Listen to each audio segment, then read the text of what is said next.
Welcome to Improving Parent-Child Relationships. As we will see in this episode, Laura and Romaldo have a close, warm relationship. But Laura finds it hard to say no to Romaldo. It's a struggle for her to make clear rules and stick with them. As we begin, Laura is talking about how she wishes she could follow through. I would just like to follow through in what I say to him. I think I've done a better job at that since I've been at the class. Why do you suppose that's hard for most people to do? I think you're like most people in that respect. Because there are kids, and so we want to give them what they want. At least I do, and it's hard to say no, especially when they want it really bad. Today at daycare, what happened? Where were you? What happened? Yeah? Did it hurt? I'm sorry you fell. Why don't you go put that movie back, please? Because we're not going to watch it right now. Till later, okay? Is that where you got it? That's not where you got it from. Okay. Can you go put it back over there, please? Why not? Please? It doesn't go on the table, baby. I need you to put it back where you got it from.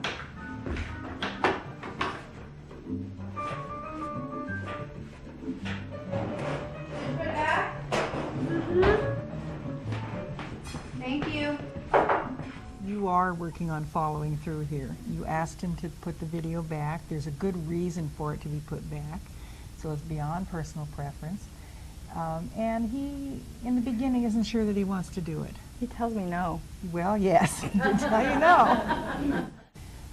I think at one point you were trying to lean not toward, I want you to put it back. I think you said once, you need to put it back, and which is the you message.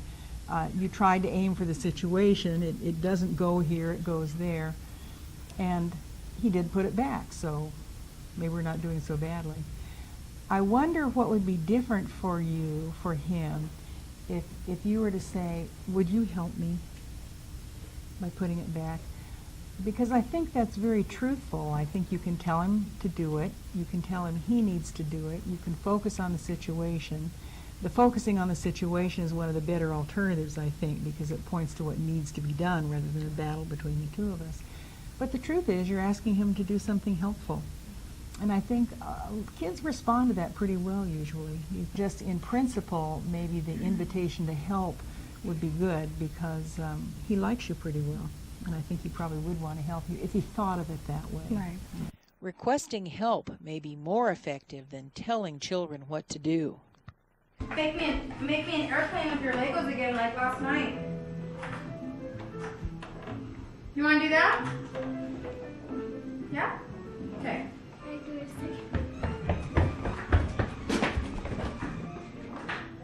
This is a nice invitation to invite him to do something, make a Lego airplane. And I suspect you're finding something to occupy his time, but also you're letting him know that you really liked that he did that before. And what I notice here is how quickly he responds to that. He runs right in there to get the Legos. So for me, that shows that probably invitations to do things and to help really work really well with him.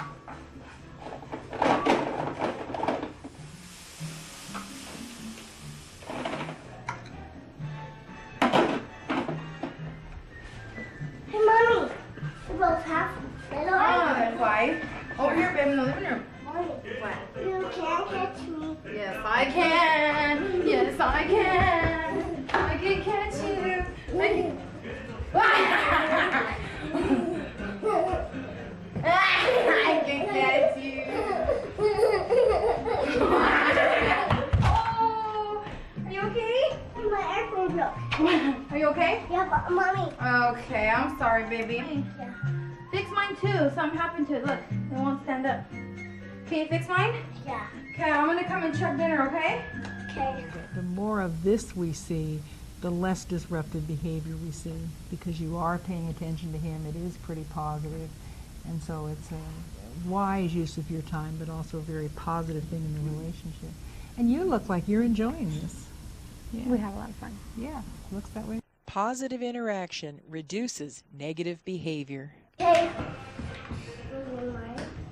Excuse me? Does that go on the floor like that? No. Where does baby?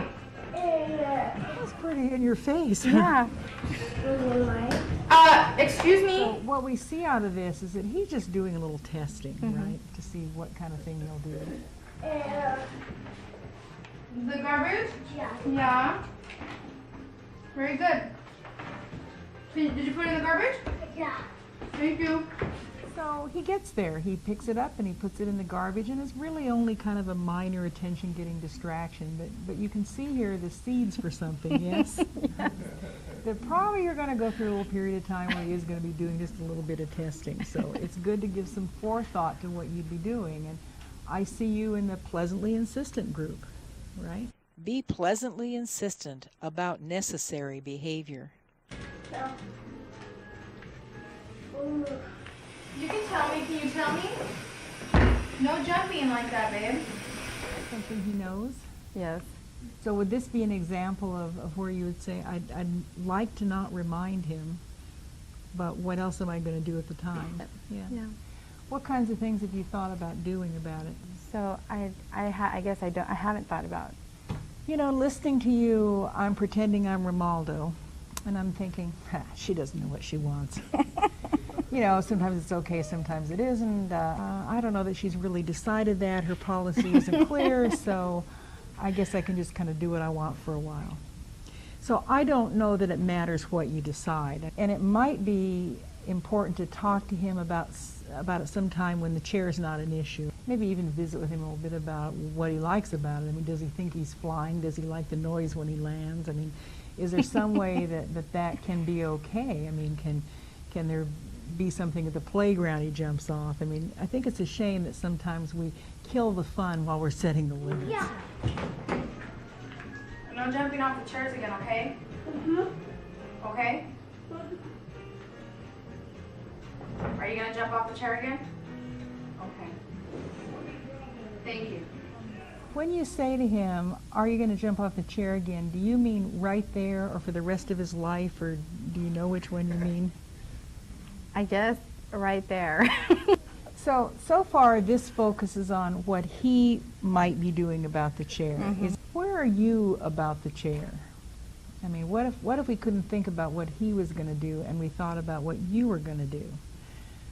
What would happen, for example, if some other time when the chair is not an issue, you said, you know, I've been thinking about the chairs and I'm a little concerned about the wear and tear on them. Also, as you know, I'm concerned about you falling, either from jumping or leaning back or whatever these things are.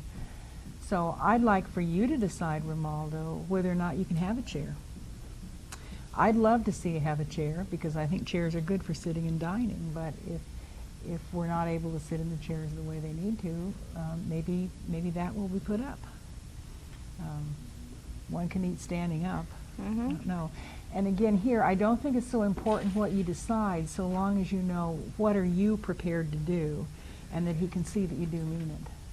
What do you think about that? I think that would be good. He knows when I get to a certain point. He knows, and he won't do it again. It's just me following through or being, like you said, consistent. I think it's hard for me. It's hard for everybody. I really think it is. It's important to know that this is not a punishment thing toward him. If you jump on that chair one more time, I'm taking it away from you. It really wouldn't be that kind of thing. What you want is to turn it around so instead of you thinking about what he's doing all the time, he thinks what he's doing. That he would have the choice to have a chair till he's a little old gray-haired man if he wants, or if he's jumping off it and squirming around on it and doing things, then he's choosing not to. So it isn't punishment, really. It's up to him to decide what he's going to do. But it turns things around so he keeps track of what he's doing a little more than having you keep track of what he's doing. Because I think you're getting tired of keeping track of what he's doing all the time. Yeah. Find out what's important to children when setting rules. Focus on what you will do rather than on trying to make children do something. Didn't do it. Baby, yo te quiero mucho. Yeah, but I didn't do it. See it all the way from here.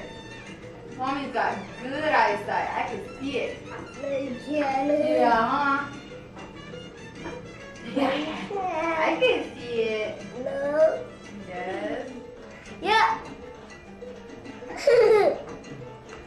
you right now, see? Mommy, no. See? I can see you! How about now?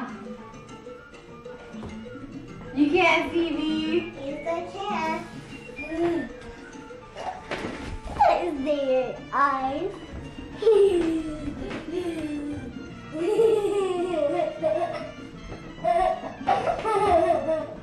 Yeah! You found me! Yeah. Man, I was trying to hide more damn. You're Yeah. good, babe.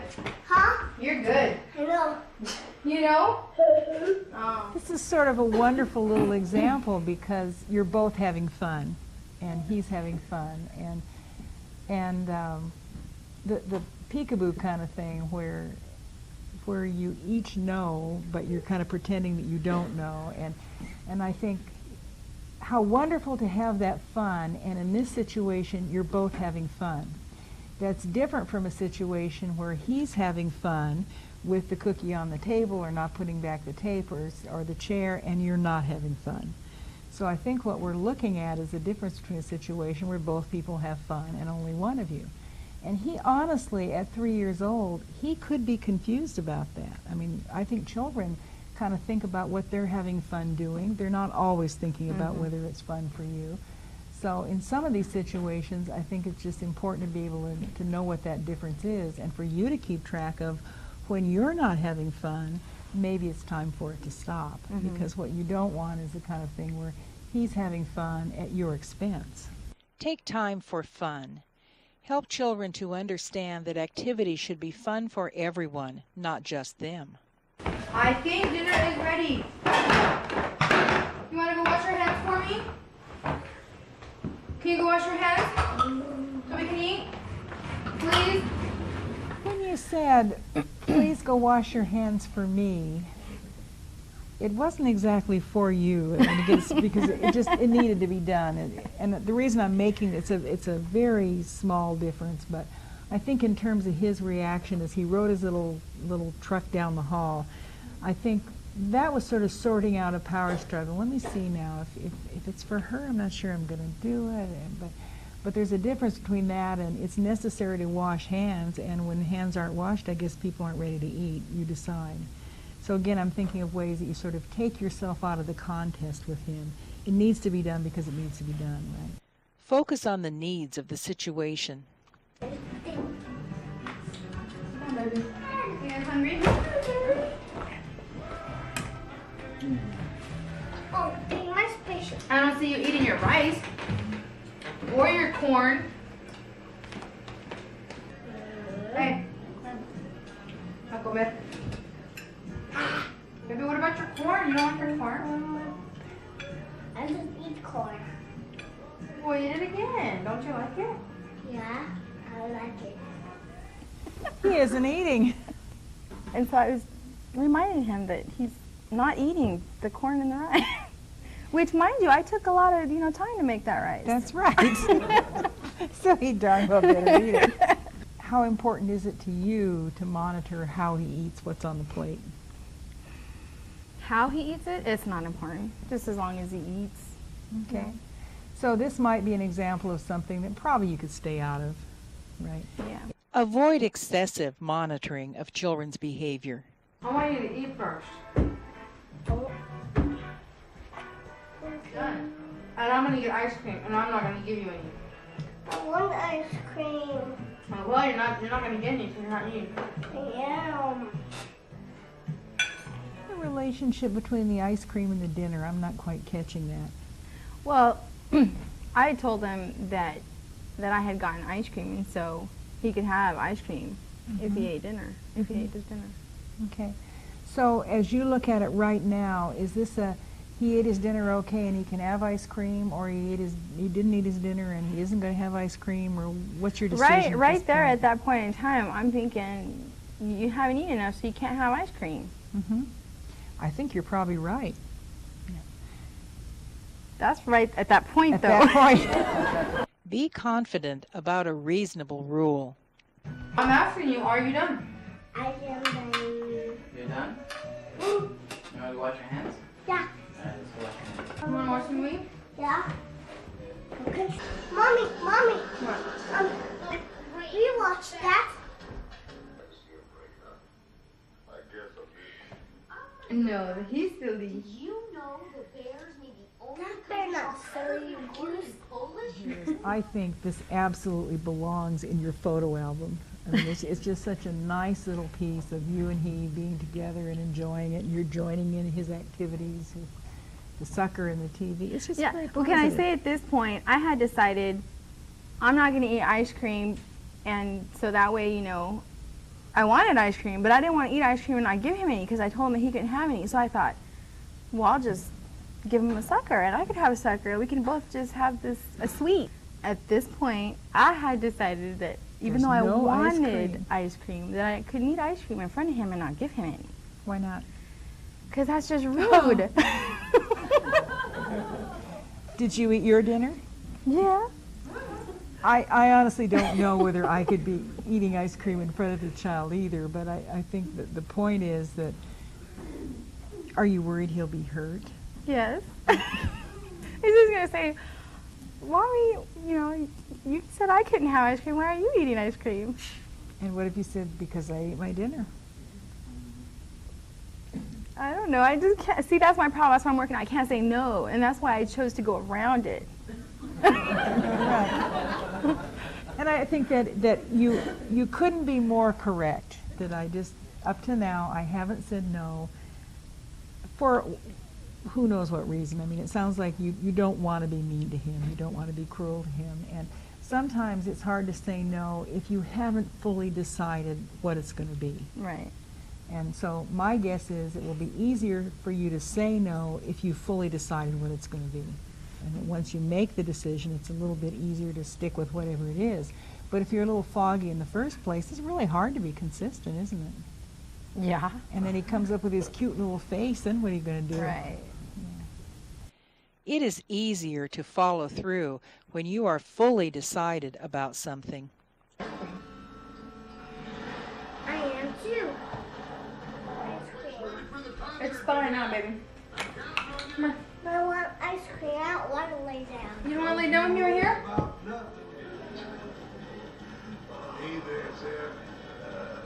I'm gonna get up, baby, because I'm gonna go get some ice cream. I want to get ice cream.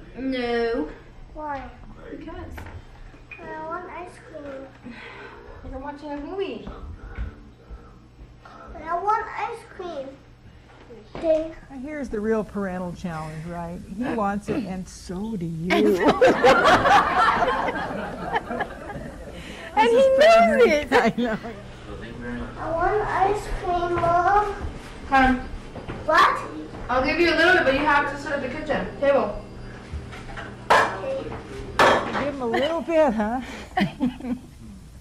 Well, I thought that point in time, I was going to get some for me in a bowl and just give him some out of my bowl. Okay. But it didn't work that way.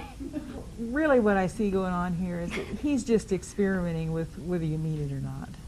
Yeah. And whether he can wear you down or not. And in and of itself, this is not a hugely big issue or example, except that it's probably what you would see going on at other times with other things. So now he's got you to the point where you are going to give in a little bit. Maybe he can get you to give in a little more. Be careful of giving in a little bit. Mommy, you give me a big one. A little one. I'll give you a little bit. Because you'll make a mess. I won't. You want to come over here with me? Yeah. Okay, come here. Sat down now thinking, gosh, I feel bad. He's over there and I'm over here. Eating your huge bowl of ice cream while he has practically nothing. So let's just look at why are you allowed to eat ice cream on the couch? Because I'm a grown-up. I don't Because you're spill. grown and you don't spill. Okay, that makes sense to me. And he is eating ice cream at the table because? Because he spills. Okay. So maybe that's a fair rule.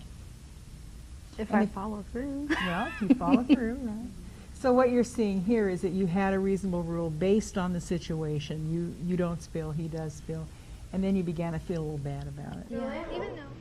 Don't tell me to get the band back together. You want to read ice cream over here again, okay? We get the band back together. I'm just saying, if you spill it, then you're not ever going to need ice cream over here again.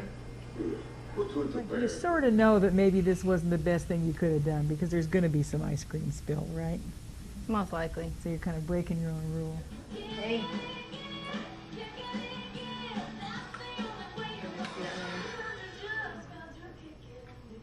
Okay. I want to get orange. Did you hear me? I said I'm going to pretend I didn't see that. I want to get orange.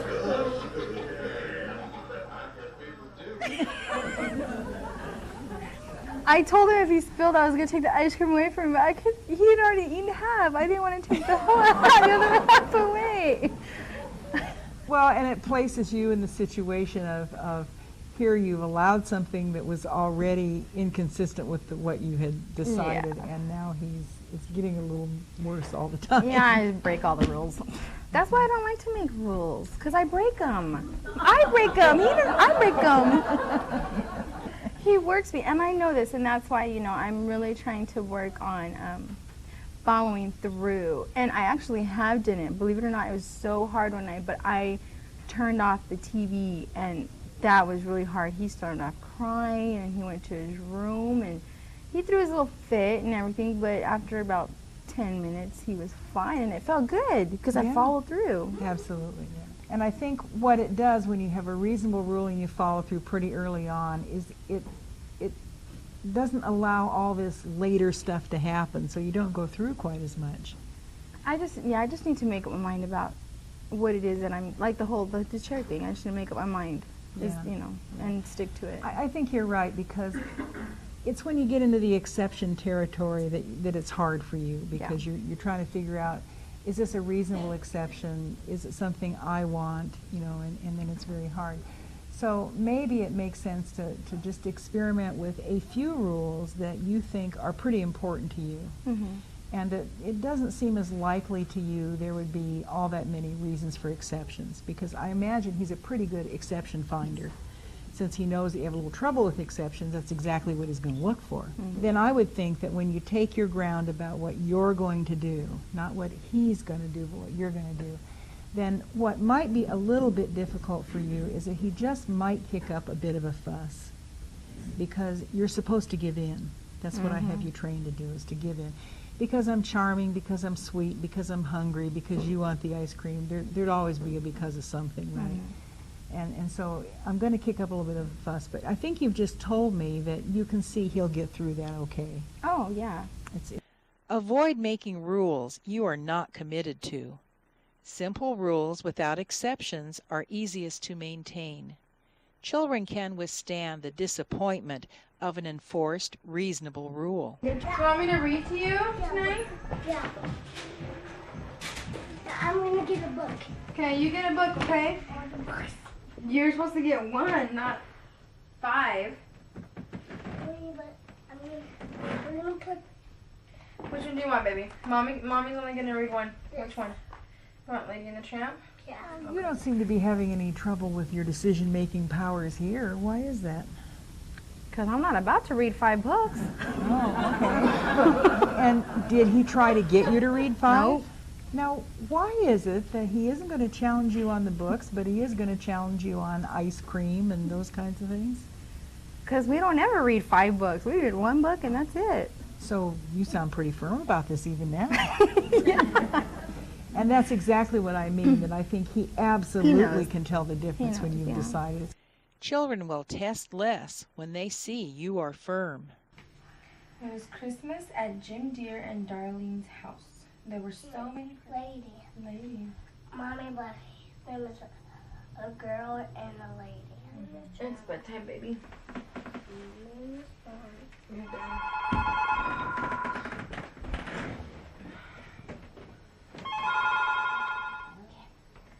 night, baby.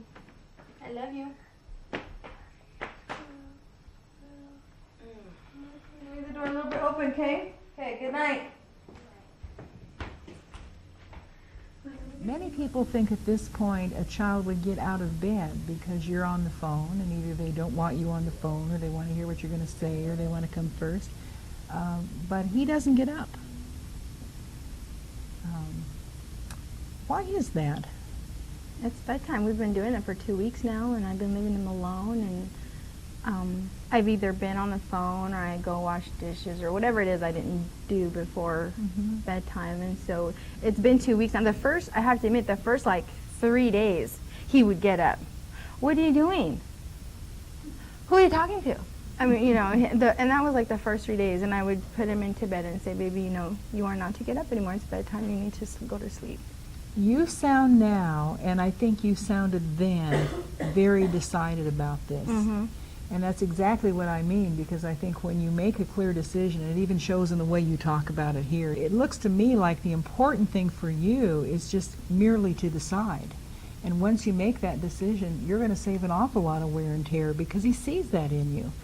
You're a definite kind of person when you decide to be, right? Yes. Make up your mind about limits. Stick with what you've decided. Children can tell.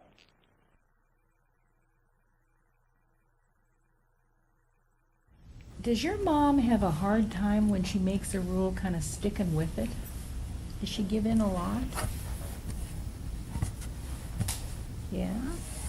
And does Mom ever give in? I mean, she says no ice cream, and then you can get it out of her. Yeah. He knows his mama. He knows, and I just, I need to make up my mind on certain things, and because he knows when I have made up my mind, he knows it. We both do. That's just the way it's gonna be, and there's no, mommy, please. No, that's just the way it is. You know, my guess is with you that the awareness of that will change a lot of things. I don't see you as somebody who's going to have a lot of trouble with that. I think that there'll be things you'll decide about now that you just haven't thought about before, and you really won't have trouble with it. What do you think? I think you're right. Yeah, I think so too. You probably identified with many of the situations shown. It's up to you to decide what would work best in your own family. Here are some of the main principles and skills in this episode. Positive interactions reduce negative behaviors. Focus on what you will do rather than controlling children. Avoid making rules you are not committed to. I'm not about to read 5 books.